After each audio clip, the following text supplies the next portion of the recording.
അപ്പോൾ madam stem ജീനിയസിലെ ഒരു സ്റ്റുഡൻറ്റിൻ്റെ പാരൻ്റാണ്. എന്തായിരുന്നു പേര്? ആരിഫ. ഓക്കെ.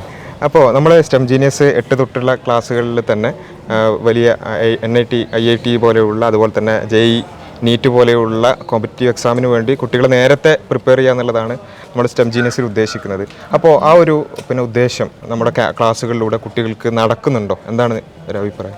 മോസ്റ്റ് പ്രോബബ്ലി ഏകദേശം ഒരു 80% കവർ ചെയ്യുന്നുണ്ടെന്നുള്ള അഭിപ്രായമാണ് എനിക്കുള്ളത് സ്റ്റെം ജീനിയസിനെ കുറിച്ച്. പിന്നെ മെന്റേഴ്സും നല്ല രീതിയിൽ ഇപ്പോഴും കുട്ടികളെ മോണിറ്റർ ചെയ്യുന്നുണ്ട്. ഒന്നും പ്രയാസം തോന്നിയിട്ടില്ല. അതായത് കുട്ടികൾക്ക് ക്ലാസ് കൊടുക്കുക എന്നുള്ളതിനപ്പുറത്ത് അവരെ ഫോളോ ചെയ്യാനും സാധിക്കുന്നുണ്ട്.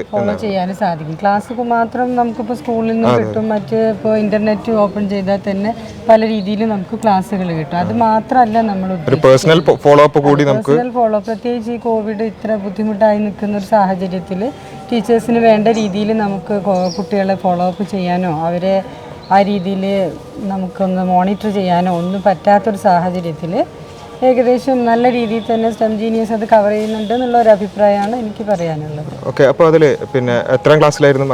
10th-ലാണ്. അപ്പോൾ ആരെങ്കിലും ചോദിക്കുകയാണ്, ഈ 10th തന്നെ ഇത്രയും ചെറുപ്പത്തിൽ തന്നെ ഇതിനു വേണ്ടിയൊക്കെ കുട്ടികളെ പഠിപ്പിക്കേണ്ടതുണ്ടോ, അവരെ കഷ്ടപ്പെടുത്തലല്ലേ എന്ന് ചോദിക്കുകയാണെങ്കിൽ എന്തായിരിക്കും മറുപടി? അങ്ങനെയുള്ള ഒരു അഭിപ്രായം എനിക്കില്ല. കഷ്ടപ്പെടുത്തല്ലല്ലോ, നമ്മളിപ്പോഴും കുട്ടികൾ പഠിക്കേണ്ട സമയത്ത് അവർ പഠിക്കണം.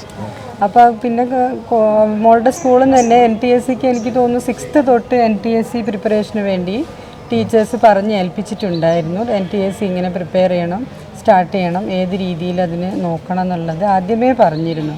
ഞാൻ ഏകദേശം ഒരു 8th തൊട്ട് തന്നെ NTSE എങ്ങനെ ചെയ്യാമെന്നുള്ളതിന് രീതിയിൽ എങ്ങനെ എവിടെ നിന്നാണ് അതിനുള്ള നല്ല ഇത് കിട്ടുക എന്നുള്ള രീതിയിൽ നോക്കുമ്പോഴാണ് സ്റ്റെം ജീനിയസിൻ്റെ ഒരു ഇൻ്റർവ്യൂവിലൂടെ മോള് സെലക്ഷൻ ആയിട്ടുള്ളത്. ഓക്കെ.